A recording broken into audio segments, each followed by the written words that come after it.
નામ છે તમારું? મધુબેન, કયું ગામ છે? રાજકોટ. રાજકોટ. કેટલા સમયથી પરેશાન હતા? 6 મહિના થયા. બરોબર. મેં અહીં કોઈ ફોટા બોટા નથી પાડ્યા. મેં તમને કીધું કે ભાઈ તમને કબજિયાત છે. બરોબર કીધું ખોટું કીધું? મેં કીધું ગેસનો પ્રોબ્લેમ છે. બરોબર. અને રક્ત સંચાર બરોબર નથી થતું, લોહી બરોબર મળતું ન હોવાને કારણે તમારા પગમાં દુખાવો છે, કેલ્શિયમની કમી છે, ઘસારો છે, એટલે એમની દવા આપશે. સાવ સાજા થઈ જશો. 1 મહિનાનું દવા આપશે હો ને. શું નામ છે? મનોજ, કયું ગામ છે? રાજકોટ. રાજકોટ. શું તકલીફ હતી? કમરની. હા. અત્યારે કેમ છે?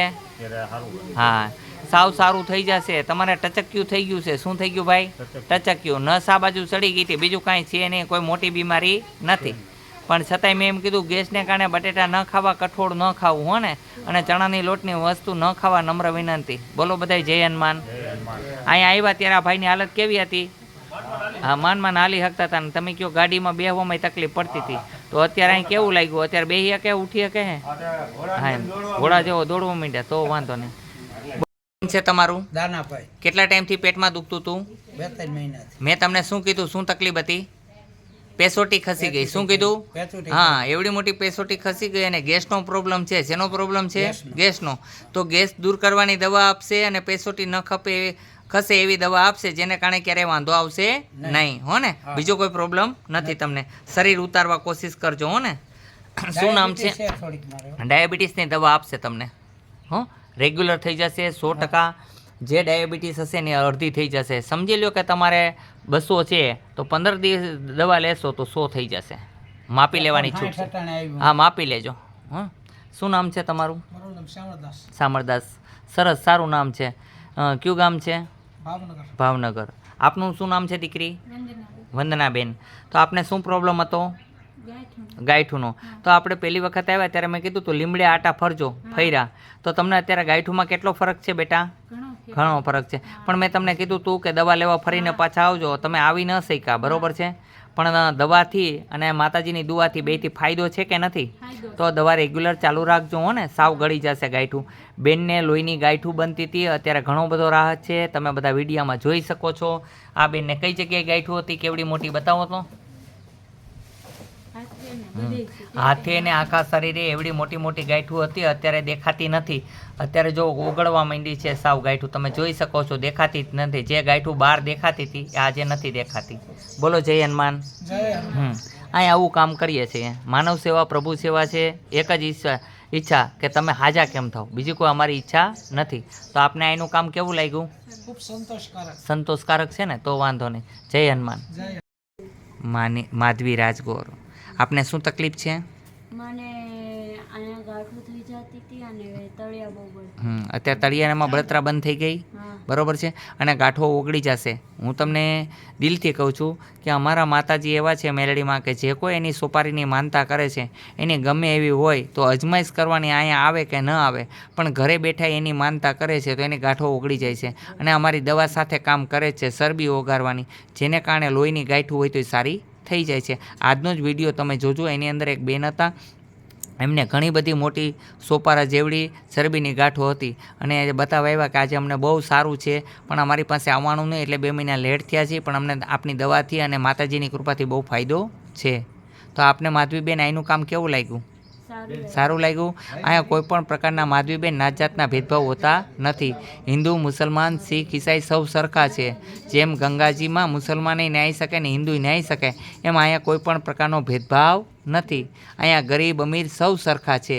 અહીંયા નિયમ છે એટલા જ કે પાન ખાવું નહીં, બીડી ન પીવી, દારૂ પીને ન આવવું, લેડીઝે અડધા કપડાં ન પહેરવા, આવી વસ્તુ છે. મોબાઈલ ન ચાલુ રાખવો. એનું કારણ એ છે કે હું આપને સમજાવતો હોય અને કોઈનો મોબાઈલ આવ્યો હોય તો એ લોકોમાં ધ્યાન વયું જાય, જેને કારણે સમજણ ન પડે એ માટે થઈને, બરાબર. કોઈને હેરાન કરવાની ગણતરી નથી. બહાર જઈને ગમે એટલી વાત કરે, કરી શકે છે. શું નામ છે આપનું? રેખાબેન. કઈ જગ્યાએ રહેવાનું છે આપને? સુરેન્દ્રનગર. આપને શું પ્રોબ્લેમ હતો? ચિકનગુનિયા. કેટલા સમયથી હતો? 3 મહિના. આપણે તમે દવા લીધી હશે, બરોબર છે, ઘણી, પણ છતાં ફરક ન પડ્યો. તો અત્યારે તમને અહીં કેટલી વારમાં ફરક પડી ગયો? 5 મિનિટમાં. 5 થી 3 મિનિટમાં ફરક પડી ગયો હોય. કેટલી? 3 મિનિટ આપું છું દવા લગાડમાં, જેટલો સમય લગાડો એટલો. બાકી 5 મિનિટથી 3 મિનિટની અંદર ચિકનગુનિયા ન હોય. આ મારી ઓફર છે ખુલ્લી. હા, અને નીમનું પાલન કરવાનું. જે દવા દઈ છે એના નીમથી પાલન કરશો તો ચિકનગુનિયા જળમૂળમાંથી જતો રહેશે. કે જેમ કે કોરોના હોય એના પેશન્ટને પણ અમે ઈલાજ કરીએ છીએ, સાયન્ટિકા હોય એનો પણ ઈલાજ કરીએ છીએ, મોઢામાં ચાંદા પડ્યા હોય કે કેન્સર હોય, હરેક પ્રકારના રોગના ઈલાજ કરીએ છીએ અને અમે દિલથી મહેનત કરીએ છીએ. એક જ ઈચ્છા છે, માનવ સેવા, પ્રભુ સેવા. તો આપને આનું કામ કેવું લાગ્યું?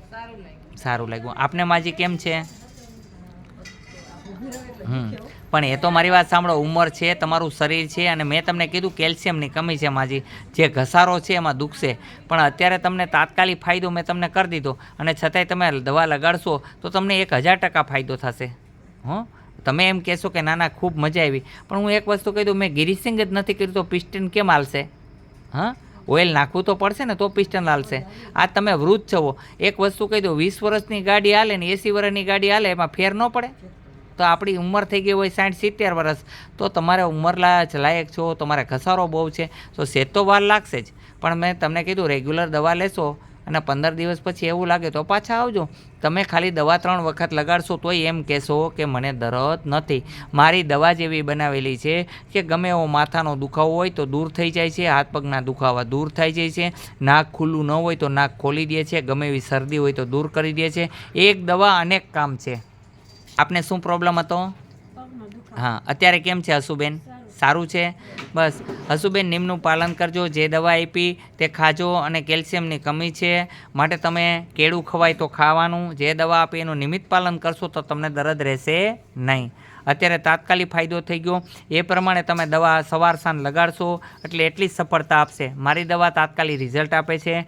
ગમે એવું માથું દુખતું હોય, ગમે એવો સંધિવા હોય, ગમે એવો વાથી દુખતો હોય કે સાયન્ટિકાનું દર્દ હોય, તાત્કાલિક દર્દ દૂર કરે છે. માથું 10 વર્ષ જૂનું દુખતું હોય ને એક ટીપું લગાડી લ્યો તોય તમારું માથાનો દુખાવો વહી જાય. નાક બંધ છે, ખાલી દવા સૂંઘવાથી નાક ખુલી જાય છે. અને કોઈ પણ પ્રકારના દુખાવો હોય કે શરદીની એલર્જી રહેતી હોય અને ગમે એટલી શરદી તમને થતી હોય, કફ બહાર નથી નીકળતો, તો મારી દવા લગાડવાથી કફ બહાર કાઢી નાખે છે અને ઉધરસમાં, શરદીમાં બધી રીતનો ફાયદો આપે છે. એક દવા છે, અનંત કામ છે. બોલો, શું નામ છે આપનું? કૃષ્ણાબેન. કૃષ્ણાબેન, કેટલા સમયથી પરેશાન હતા? 3 મહિના. 3 મહિનાથી. શું થતું હતું? પગનો દુખાવો, ગોઠણનો. બરોબર છે. ડૉક્ટરે શું કીધેલું? એને ઘસારો કીધો. ઘસારો કીધો. પણ હાલવામાં તમને કેટલી બધી તકલીફ પડતી હતી અત્યારે આવ્યા ત્યારે? હાલી નહોતું શકાતું, બરોબર છે. તો અત્યારે અહીંયા આવ્યા આપણે, તો મારે આજે રજા હોવા છતાંય મેં તમને લઈ લીધા છે કે ભાઈ વાંધો નહીં, ચાલો બહુ દર્દ મેં જોયું એટલે. તો અત્યારે આપણે દીકરી કેમ છે? સારું છે, એકદમ સારું થઈ ગયું, બરોબર છે. મેં કીધું છે ગેસ ભરાયેલો છે, ખોટું કીધું સાચું કીધું? બરોબર છે. તમને ગેસ ફૂલ છે એટલે ગેસ કાઢવાની અમને દવા આપશું. અહીંયા હરેક પ્રકારની દવા મળે છે. જેમ કે માણસના પગના તળિયાની અંદર કપાસી થતી હતી, કેન્સર લગનની દવા મળે છે. જેમ કે મોઢામાં દાંતની અંદર જીવડા પડતા હોય તેની પણ આપણી પાસે દવા છે. કાનની અંદર અવાજ આવતો હોય તેની પણ દવા છે. મોઢામાં ચાંદા કોઈથી નથી મળતા તો એની પણ આપણે અહીં દવા દઈએ છીએ. માથાના વાળ ખરતા હોય તેની દવા છે. હરેક વનસ્પતિની દવા અમે પોતે જ બનાવીએ છીએ અને આયુર્વેદિક ઉપચાર સિવાય કોઈ કરતા નથી. બહારની કોઈ અહીંયા દવાનું વિતરણ થતું નથી. ઓનલી ફોર આયુર્વેદિક દવા દઈ છે. અને એક જ ઈચ્છા છે, માનવ સેવા, પ્રભુ સેવા.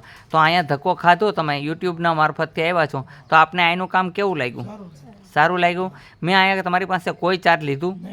અહીંયા સારા કરી દીધા ત્યાં સુધીનું કોઈ ચાર્જ નથી. દવાનું ચાર્જ લઈ છે. દવા લેવી ન લેવી તમારી મરજીની વાત છે, પણ અમે દવાનું ચાર્જ લઈએ છીએ. એનું કારણ એ છે કે અમુક વનસ્પતિ અહીંથી અમને મળી જાય છે, અમુક બહારથી મગાવવી પડે છે. એ બધી વનસ્પતિ મિશ્રણ કરી અને દવા બને છે. એમણે દવા બનતી બેન નથી. અને અત્યારે જડીબુટી જ મોંઘી થઈ ગઈ છે. દવા કરતાં પણ જડીબુટી મોંઘી થઈ ગઈ છે. પહેલાં ફ્રીમાં મળતી હતી, અત્યારે મળતી નથી. એ માટે તેને દવાનું ચાર્જ લઈએ છીએ, બાકી કોઈ ચાર્જ નથી. અહીંથી પ્રેમથી એક વખત બોલાવીએ છીએ, બોલો જય હનુમાન. કારણ કે અહીંના રોગ ઉપચાર કરતાં હનુમાનજી મહારાજ અને મેલડી માતા મુખ્ય છે. એમની કૃપાથી જ બધાનો ઈલાજ થાય છે.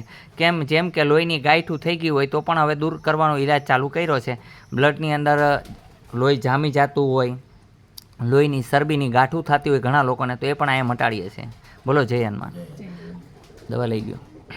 અહીંયા આવવા માટે આટકોટથી ગરણીથી થોરખાણ રોડ ઉપર આદેશ આશ્રમ આવેલો છે. અહીંનો સમય સવારે 9 થી 12, સાંજે 4 થી 6 છે. સોમવારે રજા રહીએ છે. સોમવારે કોઈએ ન આવવા નમ્ર વિનંતી, કારણ કે આજનો દિવસ એવો હોય છે અમે થોડોક સેવા પૂજામાં ધ્યાન દઈ શકીએ અને દવા બનાવી શકીએ. જો અમે દવા બનાવી શકશું તો જ તમને દવા દઈ શકશું, બાકી ક્યાંથી દેશું? અમે જાતે જ દવા બનાવે છે, એ માટે તેને સોમવારે ન આવવું. જય હનુમાન. અહીંયા આવવા માટે આટકોટથી ગરણી, ગરણીથી થોરખાણ રોડ આદેશ આશ્રમ આવેલો છે. અહીંનો સમય સવારે 9 થી 12, સાંજે 4 થી 6 છે. સોમવારે રજા રહે છે.